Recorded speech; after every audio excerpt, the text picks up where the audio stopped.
La doctora Ana Elvia Quintero desde muy joven demostró interés en las matemáticas luego de pasar la experiencia de tomar un curso de precálculo.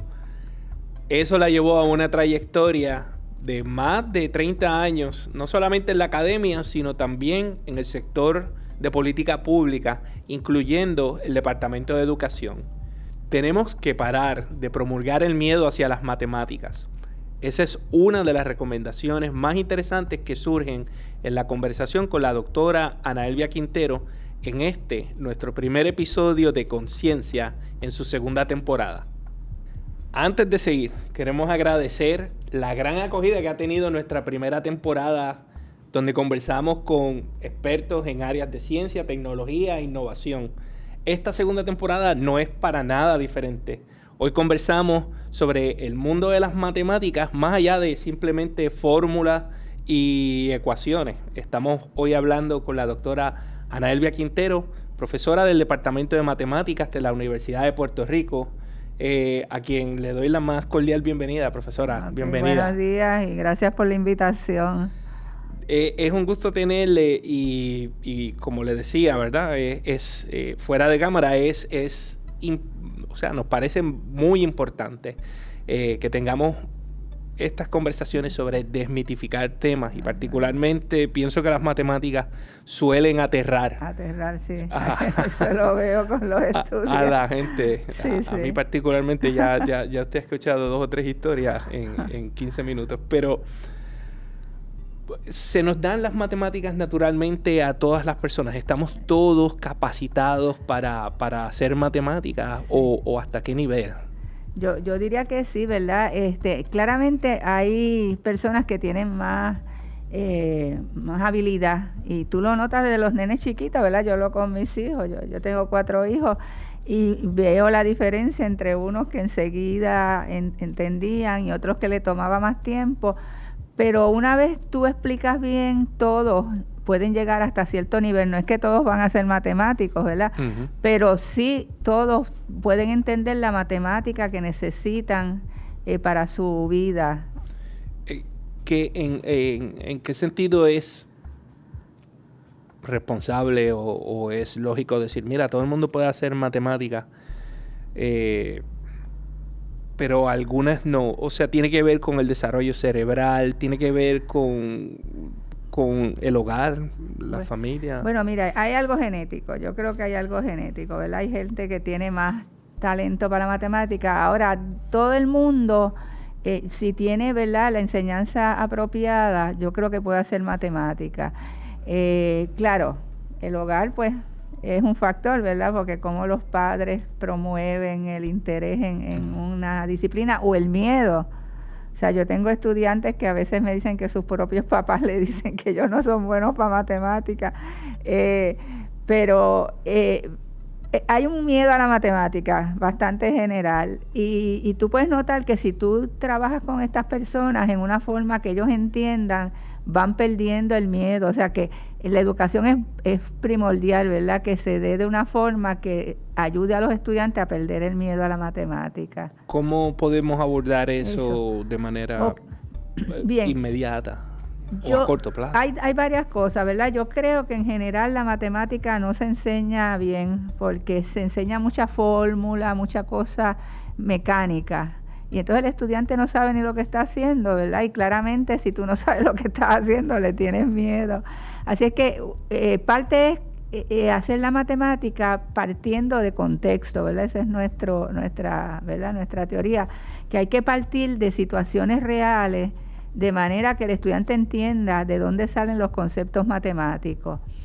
Profesora, cuando hablamos de matemática en contexto, ¿qué es una lección de matemática en contexto? ¿Cómo se ve? ¿Qué podemos llevar al salón de clase? Sí. Fíjate, por ejemplo, una pregunta que los estudiantes no saben por qué cuando yo sumo fracciones tengo que tener un denominador común.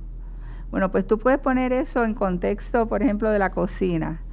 Si tú tienes media taza de agua... Perdón, el denominador común es el de arriba o el de abajo. El de abajo. Ok, tengo una mitad en un container y tengo un tercio en otro y los voy a unir. lo primero que yo le pregunto a los estudiantes, ¿caben los dos en una taza? Si tengo un medio y un tercio, ¿los caben en la taza? Sí. Sí, ¿verdad? Porque el tercio es más chiquito. ¿Y qué tengo? ¿Qué tengo? Pues tengo un medio más un tercio. ¿Y cómo yo puedo decir eso en una forma, ¿verdad? Porque tengo un medio más un tercio, pero ¿cómo yo puedo decir eso en algo en común? Entonces yo le digo, miren, si ustedes tienen 3 frutas, 3 chinas y 2 toronjas, tienen 3 chinas y 2 toronjas. Ahora, si le ponen algo en común, 3 frutas y 2 frutas, entonces tenemos 5 frutas.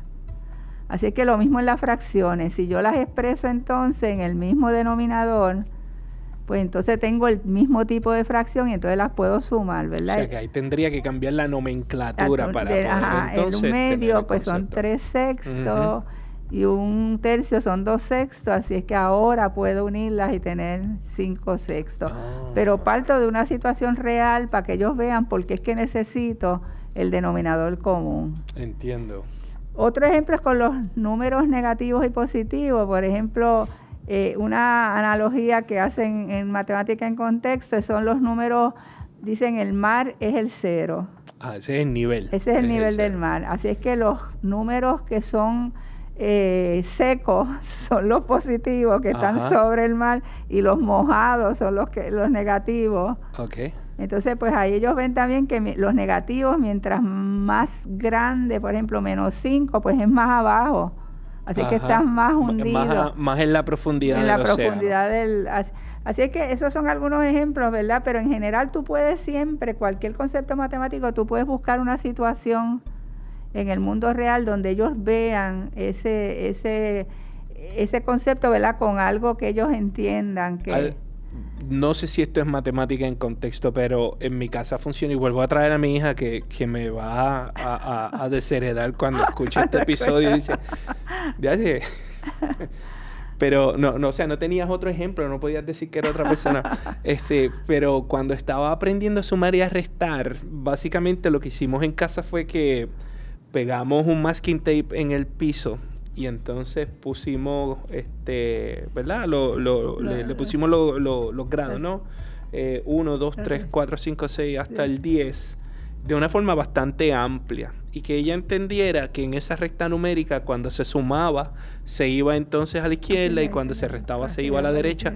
Y que ella contara entonces cuántas líneas habían entre medio. Y por alguna razón aquello funcionó súper bien para le nosotros. Un contexto. Sí. Sí. Y fue fabuloso y yo creo que logramos el objetivo que fuera entonces entender el concepto de suma y resta. Fíjate, hay cosas que uno como que no se imagina. Yo recuerdo cuando mi hijo era chiquitín, como de 3 años, que estaba sumando 3 más 5 y él empezaba 1, 2, 3, 4, 5, 6, 7. Entonces yo le dije 5 más 3 y volvió 1, 2, o sea, no vio que era lo mismo. Entonces ahí yo usé los dados. Okay. Yo le dije, mira, si tú tienes un dado con un 5 y un 3, es lo mismo que si tú tienes un 3 y un 5. Porque a mí me parecía como lógico, o sea, algo, eso es lo que uno tiene que estar consciente, ¿verdad? Que a veces uno, como ya tiene un nivel, pues ya hay cosas que le parecen lógicas, pero que no son lógicas. Y que son complejas para los nenes que entenderlas. Que tienen que ellos verlas en algo, ¿verdad? Real para poder... Y ahí pues las preguntas de los estudiantes son fundamentales, porque a veces los estudiantes preguntan algo que uno realmente como que no se imagina que... Y yo creo que las preguntas son fundamentales y por más como bobas que uno le parezca, no, nunca. Siempre explicarles, porque eso es lo que ellos están pensando, ¿verdad? Así que las preguntas, yo creo que hay que permitir que los estudiantes pregunten, y eso es algo que a veces los maestros como que les molestan, ¿verdad? Que estén preguntando, pero yo creo que eso es fundamental, oír las preguntas. Y yo creo que eso rellena o enriquece muchísimo más también la lección. ¿verdad? Cuando estás ahí, las preguntas te hacen, muchas veces te hacen la clase, como te hacen la clase, claro. Y fíjate, los mismos estudiantes a veces traen contextos, o sea, que uno no sé. Ajá. Otra vez, a veces ellos dicen, bueno, pero esto es como esto, y es perfecto, eso es una buena, ¿verdad?, analogía, un buen contexto. Sí, que ellos mismos puedan traer su situación. Sus situaciones. A veces ellos se explican mejor entre ellos que uno, porque ellos están más al mismo nivel. Y utilizan sus propias analogías. Claro. Qué bien. El otro aspecto que yo creo que es importante es aceptar que hay diferencia. Entonces, como tú en un salón de clase, a la vez que a todos le das un material, permites una diferencia, de manera que unos puedan ir más allá y otros pues por lo menos entiendan lo que estamos haciendo. Y eso es uno de los problemas que tenemos, ¿verdad? Como en un salón de clase que tú tienes tanta variedad, puedes trabajar con los diferentes talentos. Fíjate, yo creo que ahí la tecnología nos puede ayudar mucho, ¿verdad? Porque hay programas que parten de donde el estudiante está y dependiendo de cómo el estudiante puede contestar, pues sigue más allá o más práctica, ¿verdad? Y así pues tú por lo menos llegas a donde los estudiantes entiendan y entonces un poco le pierdan el miedo, ¿verdad? Que una vez los estudiantes entienden, ellos mismos pierden el miedo, ¿verdad? Porque ya ven que pueden hacerlo. Y yo creo que esa seguridad hay que dársela a los estudiantes, ¿verdad? De que ellos puedan preguntar. Ellos a veces no se atreven a preguntar porque creen que es una pregunta tonta. Yo digo, mira, ninguna pregunta es tonta, todas las preguntas son buenas porque te ayudan a aclarar. Yo no sé si es algo que sucede en el cerebro de las personas, ¿no? A lo mejor, y esto lo pregunto nuevamente partiendo de la ignorancia en estos temas.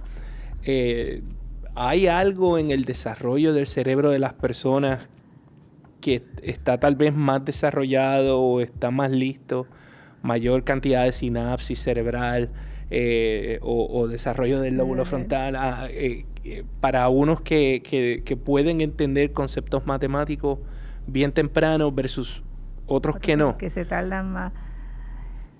Y están en el salón de clase todos mezclados también. Todos mezclados, que eso, una de las dificultades de uno como maestro, ¿verdad? Es cómo mantener la clase, que no aburra mucho a los que entienden. Eso es así. Y ahí, fíjate, yo creo que tenemos que entrar con la tecnología porque no toda la clase, o sea, yo creo que hay una parte que tiene que ser el maestro, pero una vez tú has explicado, le has dado ejemplos, pues cuando trabajan problemas, ¿verdad? Que es cuando ellos entonces empiezan a realmente ver si entienden o no, ahí tú puedes diversificar y ahí la tecnología nos puede ayudar, ¿verdad? Porque hay programas, y ahora con todo esto de la inteligencia artificial, ¿verdad? Que es un poco custom made para dependiendo de dónde está el estudiante, pues tú lo llevas, o sea, en los ejercicios, de manera que pueda, por ejemplo, si tú ves que tiene dificultad en algo, pues le das más de ese tipo de problemas y a los otros pues les das algo interesante, les das problemas, retos. Ahí tengo un testimonio con mi hija, ¿no? Habíamos notado que habían ciertas deficiencias en una clase, ¿verdad? Y podía mejorar, había campo para mejorar y utilizamos los recursos, por ejemplo, entonces el profesor Wilson González en Kentucky, un gran amigo, nos recomendó varios libros, pero también utilizamos recursos disponibles en Khan Academy, que nos pareció súper bien porque entonces establecía como una base de dónde estaba el estudiante y de ahí videos explicativos y muy bien graficados que utilizaron para esto. ¿Estamos maximizando el uso de la tecnología para la enseñanza de las matemáticas ahora mismo? Yo creo que no. Yo creo que no estamos usando toda la posibilidad, ¿verdad?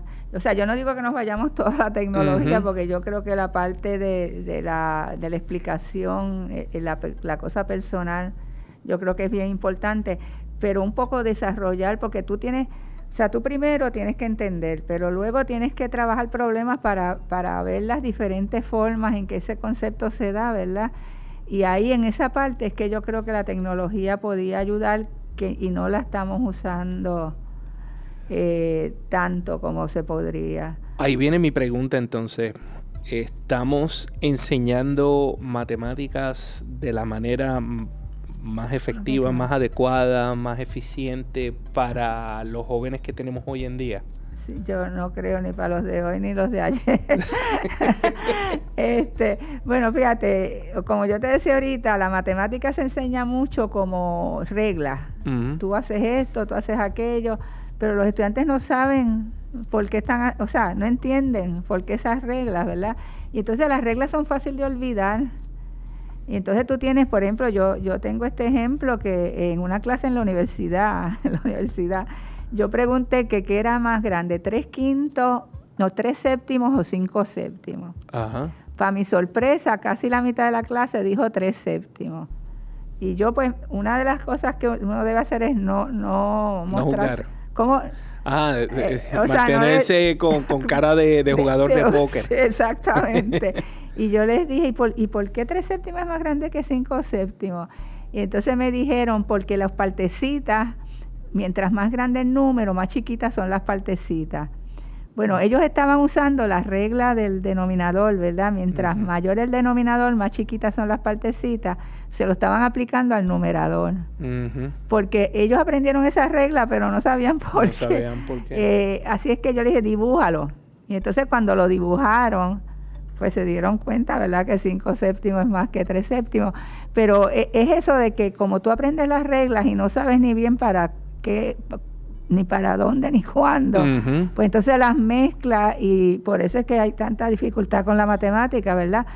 Pero si tú entiendes las reglas, si las reglas parten de tu entendimiento, o sea, porque en lugar de dar las reglas, debe ser al revés. Tú debes dar primero la situación y que los mismos estudiantes descubran las reglas, ¿verdad? Y las vean en contexto. Por eso yo creo que uno de los aspectos que yo creo que es bien importante en matemática es darle sentido a los conceptos, que los estudiantes entiendan qué es lo que están haciendo, ¿verdad? Con esos conceptos. Así que yo creo que eso es uno de los problemas grandes en la enseñanza de la matemática, ¿verdad? Que se dan las reglas sin que el estudiante las entienda bien. El segundo es que la matemática es viejísima, ¿verdad? La matemática de antes de Cristo, ¿verdad? Desde casi el hombre primitivo ya empezó a hacer algo de matemática. Entonces, la matemática que nosotros recibimos es el proceso de siglos, ¿verdad? Así es que la misma matemática se ha ido evolucionando y lo que el ser humano originalmente empezó a ver, no lo vemos, o sea, ya está abstracto, ¿verdad? Y el estudiante tiene que pasar un poco por eso, ¿verdad? Por la historia. La historia nos muestra la dificultad de los conceptos. Entonces nosotros saltamos al concepto ya ¿verdad? Hecho de siglos. Pero al estudiante no lo pasamos por ese proceso yo digo, la lógica del aprendizaje no es la misma lógica de la disciplina. Porque la lógica de la disciplina ha tomado siglos, ¿verdad?, en desarrollarse. Y doy el ejemplo de la geometría. A eso iba. Okay. En geometría, cuando enseñamos, ¿verdad?, empezamos con los axiomas, los términos sin definir, punto, línea. Para el estudiante es mucho más fácil entender lo que es un triángulo que entender lo que es un segmento, porque son abstracciones. Así es que la lógica del aprendizaje es un poco al revés de la lógica de la disciplina. Tenemos que empezar por los conceptos más fáciles para el estudiante y de ahí derivar, ¿verdad?, lo que la historia ha desarrollado por siglos. Solo puedo hablar de mí, ¿no? De ese proceso de las abstracciones, particularmente en geometría, a mí se me hizo muy complicado cuando estaba en la escuela. Y no era por falta de imaginación, pero era por falta de tener referentes o símiles que me pudiesen entonces ubicar en un espacio para yo entender qué era con precisión un plano, qué es una línea, qué es un segmento. Y ahora yo a veces pienso en estas cosas, ¿no? Y digo, Oye, si a mí me hubiesen llevado al campo a acordonar y segregar un pedazo de terreno y a tratar de hacerlo en partes iguales con un terreno desigual, yo hubiese entendido mucho mejor estos conceptos de geometría que después tuve que pasar la clase más un verano tratando de dilucidar Claro, yo creo que eso en todo, o sea, que hay que partir de situaciones reales que le den sentido a los conceptos, porque si tú entiendes, las reglas salen.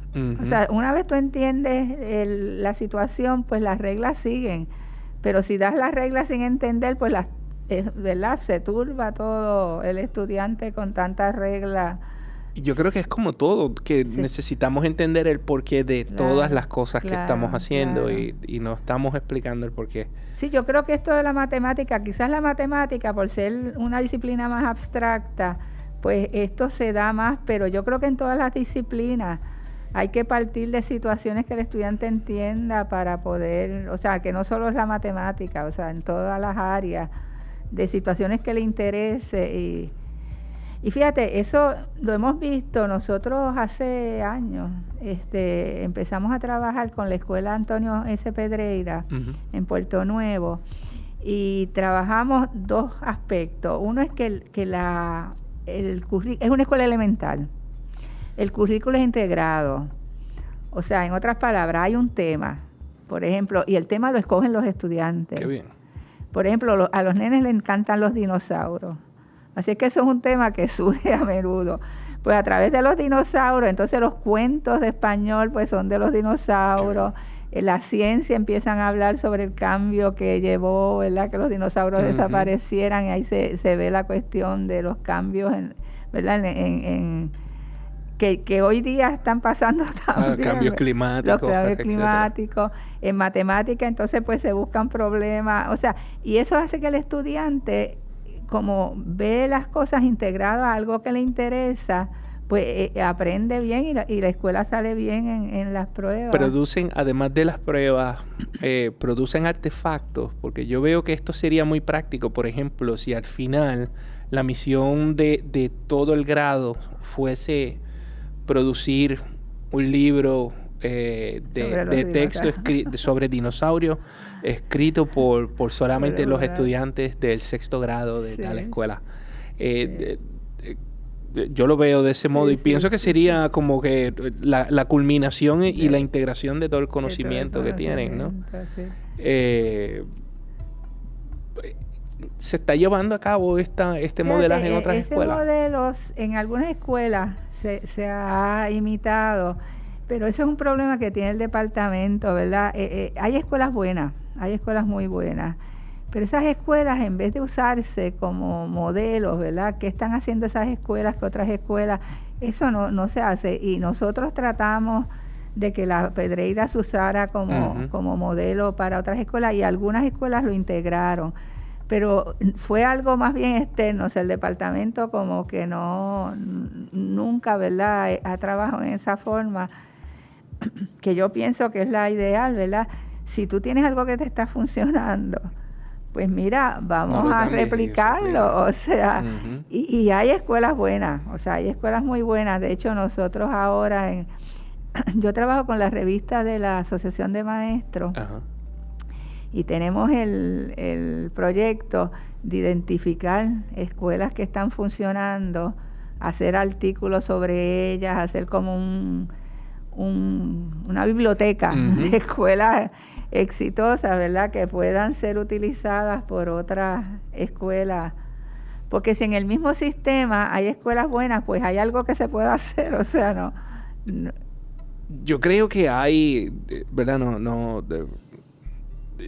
Creo que estamos limitados también a que, por ejemplo, el modelo que tenemos de revistas académicas es bien cerrado y no están accesibles, por ejemplo, a que maestros las accedan fácilmente.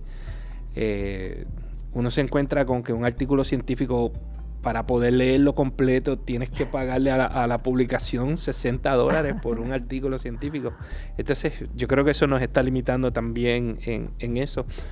Pero por otra parte, creo que debemos darle la bienvenida también a investigación arbitrada de estos modelos y estas mejores prácticas. Sí. ¿Se está dando esa...? Fíjate, eso, las mismas universidades debieran utilizar estas escuelas, ¿verdad? A veces lo hacen, usan algunas... yo sé que, por ejemplo, en la misma Universidad de Puerto Rico, en Río Piedra, van a escuelas que han identificado como que están trabajando positivamente para que los estudiantes hagan su práctica. Uh-huh. Pero no necesariamente se hace eso. A veces meramente se va a la escuela que está más cerca de la... Y no necesariamente. Que tiene que haber también como el liderazgo, ¿verdad? Que surja también del liderazgo. Porque el líder de esa escuela es quien va a llevar el ritmo de lo que sucede allí también. Y yo creo que esa conversación entonces también es otra... es vital y complicada. Es un tema por sí. Doctora, hablábamos sobre la matemática en contexto, la importancia de la matemática en contexto y de que llevemos, ¿verdad? Estas dos de la mano. ¿Estamos llevando esto a la sala de clase cuando estamos preparando maestros?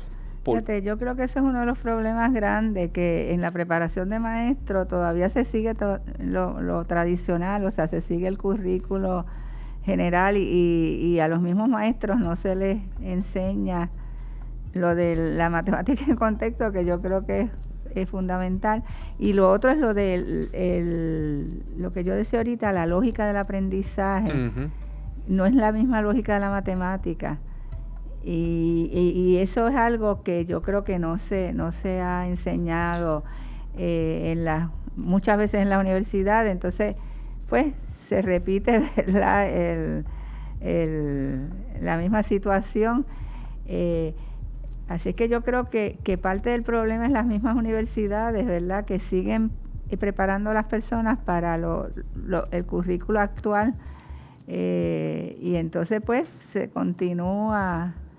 Tengo una pregunta entonces a esos efectos. ¿Se prepara igual un matemático puro que va a trabajar tal vez eventualmente con modelos económicos o resolver estos grandes problemas de la matemática, o que se va a dedicar a medir cuán grande es un infinito versus otro infinito entre el número 1 y el número 2, ¿no?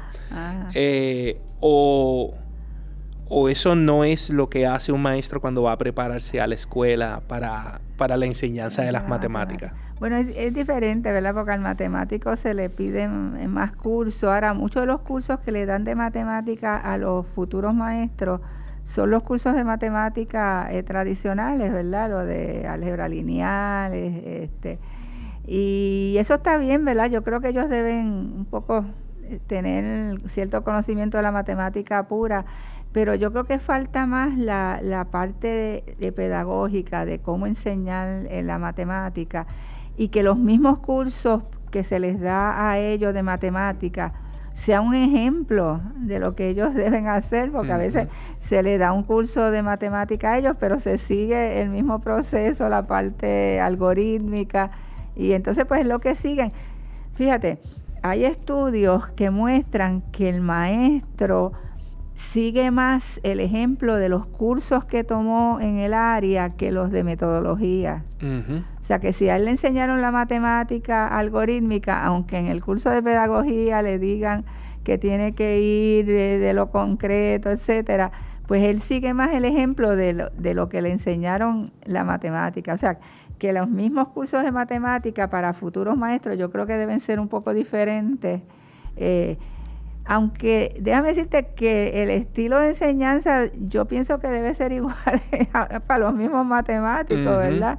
Que entiendan, pero generalmente las personas que estudian matemática pues ya tienen, por eso es que estudian matemática, ¿verdad? Porque han podido darle el sentido a los conceptos, pero los mismos cursos, y yo, bueno, ahorita te recordaba, yo cogí una vez un curso de variables complejas y yo no entendí nada. Saqué A en la clase, o sea, lo que implica que yo seguía bien las reglas, pero no entendí nada. Así que yo creo que los mismos cursos de matemática tienen que repensarse, ¿verdad? Para que uno pueda entenderlo con sentido. Y en el caso de un estudiante universitario que se está preparando para ser maestro de matemáticas, bueno, hay dos, están los que van para escuela superior y los que van para escuela elemental, es un poco diferente. Los de elemental casi no les dan casi matemática, o sea, solo tienen un curso de matemática, o sea, tienen también de metodología, pero no tienen mucha matemática, fíjate, los de elemental. Los de superior ya les dan más matemática. Pero otra vez, no es que tengan más matemática, es que entiendan lo de la enseñanza, ¿verdad? Y yo creo que esa es la parte que quizás está más débil, porque todavía yo creo que los cursos de metodología, este enfoque de la matemática en contexto, yo creo que son muy pocos los que los dan. Sí, supongo que sí, ¿verdad? Porque uno anecdóticamente escucha entonces cómo le están enseñando al hijo de un vecino, sí. y uno dice, ok, está bastante parecido. Sí. ¿Qué podemos recomendarle entonces en ese aspecto a maestros que están en el frente de lucha, ¿no? Pero también a esos que se están preparando, que tienen la ilusión de ser un buen maestro de matemáticas? Sí. ¿Qué podemos hacer con ellos o qué se les puede recomendar que hagamos? Bueno, mira, yo he escrito varias cosas, varios libros. Tengo uno que dice Matemática con Sentido. Uh-huh.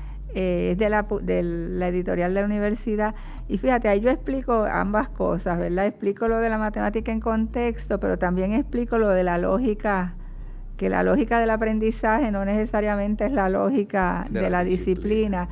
Así es que para los diferentes conceptos, pues voy dando como por dónde debemos empezar para ir. Así es que eso es algo que yo sugiero, y sé que en algunos, pero fíjate, en Río Piedra no lo usan. Como tú dices, nunca en la misma tierra. Creo que en otras instituciones lo están usando. Porque me lo han pedido, uh-huh. Pero en el Río Piedra no lo usan. No está pasando. Sí. Y esto es algo que pudiésemos enseñar, yo buscando, ¿verdad? Como parte de nuestra misión como fideicomiso es apoyar no solamente a corto plazo el desarrollo económico de Puerto Rico, sino a largo plazo, y mucho de eso tiene que ver con las inversiones en áreas claves. Claro. Esto es algo que nosotros podemos enseñar en tiempo aparte. Que no necesariamente esté ceñido a la universidad, sino que pues, se pueda hacer talleres. Sí, talleres. De hecho, fíjate, el mismo departamento de educación, hace como 2 años, nosotros dimos un taller para futuros maestros y claramente usamos esta metodología, y fue el mismo departamento el que lo pidió, pero ya no hemos vuelto a dar ese curso. Pero claramente eso de dar cursos sobre lo de la matemática en contexto, yo creo que es bien importante. Claro, el maestro tiene un problema, ¿verdad? Porque por un lado le están pidiendo, por eso es que tiene que haber como un cambio más grande, uh-huh. Porque si tú por ejemplo, la matemática en contexto lleva una lógica que no es la misma que lleva el currículo, uh-huh. Así que el maestro tiene como un problemita, ¿verdad? Por un lado tiene el currículo, por otro lado tiene cómo debiera ser el currículo. Claro. Así que es como, hay que ir cambiando desde la fíjate, si tú coges Holanda, ¿verdad? Que es donde viene todo lo de la matemática en contexto. Si tú coges lo que piden en Holanda en escuela elemental, es una página. Uh-huh. Página. Aquí es todo un montón de cosas. O sea, ellos van a lo básico. Y entonces, una vez tú ves bien lo básico, tú vas a lo otro. O sea, una vez tú entiendes algo bien, tú te multiplicas, ¿verdad? Pero uh-huh. La base tiene que estar bien sólida. O sea, que así es que es mejor, yo digo, menos es más. Sí. O sea, si tú das bien unos conceptos, luego entonces eso se queda para siempre y no tienes que estar dando fracciones en la universidad. O sea, en mi curso yo tengo que dar fracciones porque los estudiantes no las entienden. Quizás si hubiesen estado más tiempo y con más calma en la escuela elemental y las hubiesen aprendido bien, pues a la larga ya podían seguir en otros temas, ¿verdad? Así que yo creo que todo el currículo hay que repensarlo. Y creo que sí, sé que hablábamos un poco sobre cuánto tiempo se le está dedicando en el currículo a cosas que no necesariamente añaden acervo o valor a las herramientas matemáticas, por ejemplo, de un estudiante, y no por hablar de otras disciplinas. Viene a la mente el sintagma nominal y el complemento directo, ¿verdad? Sí, que estábamos hablando con él. Pero, por ejemplo, hablábamos también de los triángulos dentro de los círculos y cómo, por ejemplo, eso puede tomar 8 días de currículo cuando realmente pues no adelanta tanto como adelantaría un curso de estadística y de poder comprender entonces qué es una muestra bien tomada y por qué es un análisis de poder o de potencia dentro del contexto de una encuesta de periódico, por ejemplo. ¿No? Así que... No, fíjate, la estadística es algo que no se da mucho en la escuela. Para mí es fundamental porque es lo que te permite entender muchas de las cosas de la información y las decisiones que uno hace, ¿verdad? Por ejemplo, toda esta cuestión de la vacuna. O sea, si tú entiendes bien la estadística, tú ves que los que se vacunan se enferman menos que los que no. Y la historia no los dice cómo se acabaron todas estas... Exacto, las enfermedades. Las enfermedades. Entonces, pues, o sea, como que tú entiendes mejor porque hay que vacunarse, ¿verdad? Y yo creo que eso es bien importante porque son decisiones que afectan a toda la sociedad, ¿verdad?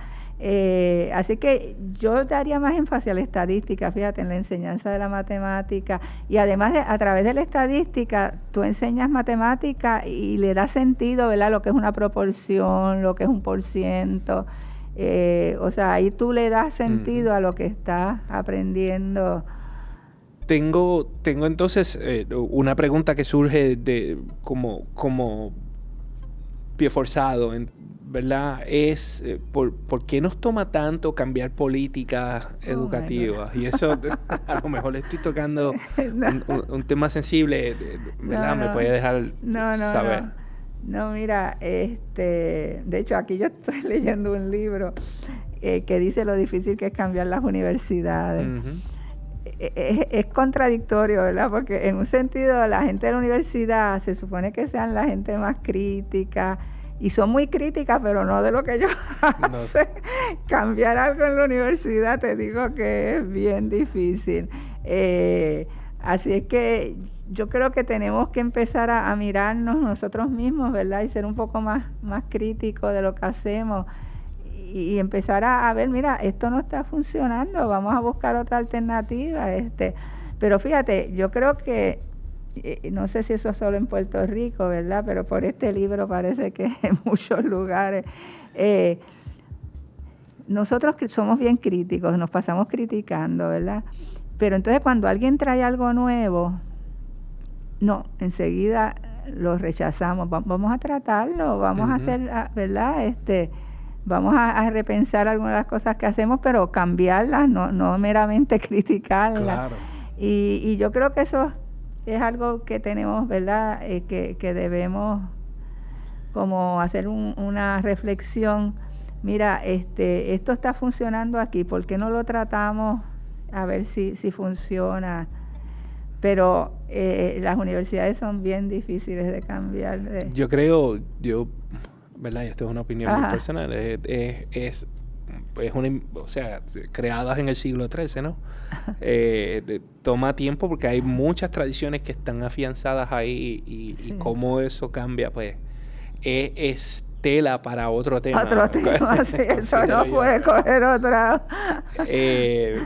Así que quisiera hacer entonces un cambio, ¿verdad? Al tema, ya que estamos entrando entonces en esta última etapa.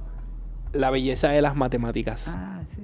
Como para mí eso es un oxímoron, ¿no? Es un sentido totalmente contrario a lo que yo pensaría que es arte. Sí, sí. ¿Por qué esa acepción? ¿De dónde viene ese concepto? De la belleza. De hecho, fíjate, yo le digo a los estudiantes, qué bonita esta prueba, ¿verdad? Y ellos me miran así con una cara. Fíjate, la matemática es bien bonita. ¿Cómo tú le dejas ver esa belleza a los estudiantes, ¿verdad? Que le tienen tanto miedo. Pues eso es parte de lo que uno debe tratar, ¿verdad? De que ellos vayan viendo la belleza de la matemática. De hecho, si tú me preguntas a mí por qué yo estudié matemática, porque me estaba tan bonita, o sea, porque yo nunca pensé en aplicarla como tal, ¿verdad? Sino más bien estudiarla dentro de la misma matemática. Y entonces es esa belleza de esa estructura, ¿verdad? De cómo y cómo tú le muestras esa belleza a los estudiantes. Eso es algo que uno trata, ¿verdad? En los cursos. Y yo recuerdo siempre a una estudiante que me decía, que al principio le decía algo de la belleza y todos se reían. Y al final una muchacha me dijo, por fin vi algo bonito en la matemática. Okay. Así es que yo dije, pues algo hice. Pero la matemática es muy linda y ese es uno de los problemas, ¿verdad? Porque la gente no le ve esa belleza y parte de los problemas somos nosotros los profesores, ¿verdad? Que no dejamos ver esa parte de la matemática. Eso a mí me deja siempre cuestionándome cuando hablan de la elegancia de la ecuación. Y de una prueba. Exacto. Qué elegante esa prueba. Sí. Eso lo usamos mucho. Sí. Es un lenguaje que persiste. ¿Cómo podemos enseñar esa estética? O sea, ¿cómo podemos enseñar esa apreciación estética a la matemática empezando desde el hogar? ¿Cómo yo como padre, quien nos esté escuchando, nos ve, puede pensar y decir, mira, me encantaría, tal vez la matemática no es para mí, pero me encantaría que mi hijo vea las bondades y la belleza de la matemática. ¿Cómo puedo yo empezar en mi casa a hacer eso? En tu casa, ok. Bien, fíjate, cómo uno puede, si no tiene la base matemática, ¿verdad?, para enseñarle la belleza. Pero fíjate, eso es algo un buen punto. Ahora tú me traes un proyecto que uno puede hacer de dar ejemplos de belleza de matemática desde cosas pequeñitas, ¿verdad?, desde conceptos básicos. Pero fíjate, yo me conformaría con que los padres no les dieran miedo a la matemática, o sea, que no lo... Un buen paso. Ese paso es el primero, porque muchas veces en las mismas casas le dicen, ay, es que la matemática es tan difícil. Así que ese primer paso yo creo que por lo menos... ¿Cómo hacemos eso? ¿Creando una cultura? Sí. Bueno, fíjate, yo creo que mirando cada niño en su habilidad, ¿verdad? Y en su... Hay niños que tú le explicas algo y enseguida lo entienden, ¿verdad? Entonces, pues esos nenes, uno pues rápidamente puede darles problemas que ellos, ¿verdad?, que ellos puedan ver esa belleza. Hay otros que se les hace más difícil, pero si tú no los, no los trancas y dices, no, tú no sirves para matemática, no, al contrario, ayúdalos con calma. Y yo vi el ejemplo ese con mi hija no era muy buena en matemática y sin embargo en uno de los cursos que yo le ayudaba en casa, ¿verdad? Y ella fue tutora, o sea, y fue de las que sacó mejor nota en la clase. Así es que si tú les explicas bien, ¿verdad? Y les explicas con calma, todos los estudiantes por lo menos pueden hacer lo básico, ¿verdad? Lo que tienen que... Ya pues quizás algo más así, más una matemática más abstracta, pues quizás algunos, ¿verdad?, los que estudian matemática, pero por lo menos todos los estudiantes pueden llegar a lo básico si tú tienes calma, no les quitas su autoestima, sino al contrario, le vas diciendo, mira, lo pudiste hacer, vamos a hacer esto otro. Así que yo por ahora me conformaría que no les metan miedo. Okay. La belleza puede ser un buen punto, voy a pensarlo. Estoy disponible para investigaciones, papers, lo que quieran, estamos aquí. Sí. No, pero mira, ese es un tema bonito, cómo tú le enseñas la belleza de la matemática a los... Yo creo que ahí hay un punto clave, y no solamente eso, sino cómo la conectamos con otras disciplinas, tal vez la disciplina artística o las bellas artes, cómo conecta pues con la música, o cómo conecta con el lenguaje. Por eso ese proyecto que hablamos de la integración curricular me parece que es una buena finalidad, porque es un buen punto donde todo esto se mezcla, y que esos jóvenes sean editores entonces de su propio conocimiento. Claro. Es tal vez una buena idea como proyecto. No me puedo ir sin satisfacer la curiosidad. ¿Cómo llega usted a las matemáticas específicamente? ¿Y a quién se le ocurre de repente un día, sabes qué? Quiero ser matemático puro? Y eso es. Pues mira, es un proceso, ¿verdad? Yo siempre era buena en las matemáticas. O sea, en la escuela yo siempre era muy buena en matemáticas. De hecho, cuando yo estoy en tercer año, eso fue experimental, ahora lo hacen más común. Empecé a coger curso en la universidad y ahí tuve un excelente maestro que fue una de las personas Eugene Francis. Él era profesor de Mayagüez, pero estaba en Río Piedras, más bien ayudando al decano de académico, y entonces nos daba este curso a estudiantes de escuela superior. Ajá. Y era excelente maestro. Así es que él fue una primera inspiración. Cogí primero precálculo en tercer año y cálculos en cuarto. Que ahora eso es más normal, pero en la época que yo estaba no era muy normal. Raro. Era bien... atípico. Como atípico. Luego, cuando entré a la universidad, yo estaba bien indecisa porque me gustaban muchas cosas. Cada vez que cogía algo nuevo me gustaba. Pero entonces decidí seguir matemática, entonces ahí cogí un curso de historia de la matemática. Y fue bien interesante porque ahí tú ves como todo el desarrollo de la matemática, y eso me inspiró para seguir estudiando matemática graduada, ¿verdad? O sea, cuando terminé matemática en la universidad, pues seguí entonces graduado en matemática, y ahí fui a Berkeley, donde es tremendo profesor, ¿verdad? Así es que ahí empecé a ver más la belleza. La belleza y la elegancia. Sí, la elegancia. Tengo una última pregunta que le hacemos a todos los invitados en nuestro podcast. Como académica, como profesora, como profesional de esta área, como ciudadana de Puerto Rico, sobre este tema, el tema en el que usted le ha dedicado una vida, ¿qué la mantiene despierta? ¿Qué le quita el sueño que todavía queda por resolver? Pues yo diría lo que hemos un poco hablado, ¿verdad? Que yo creo que todavía la matemática se enseña muy mecánica, sin sentido, sin la lógica del aprendizaje, y eso un poco, como yo diría, el vellón, mi vellón, o sea, que me paso pues insistiendo, ¿verdad? Que hay que darle sentido a la matemática, o sea, que los estudiantes entiendan lo que está pasando, y segundo, que vean, que entiendan la lógica, ¿verdad? O sea, porque muchas veces saltamos, o sea, le damos algo sin que ellos tengan la base para... Así es que yo diría que eso es como un poco lo que me mueve, ¿verdad? Cómo ir cambiando la forma que se enseña la matemática. Qué bien. Y dentro de todo, profesora, no nos queda más tiempo, pero le agradezco muchísimo la visita. Le agradezco de todo corazón la conversación. Ha sido siempre un gusto hablar con usted. Pues muchas gracias, y han surgido temas que ahora me van a poner a pensar a mí. A ver si hago algo sobre lo Si seguimos investigando y seguimos conversando, seguimos adelantando el país.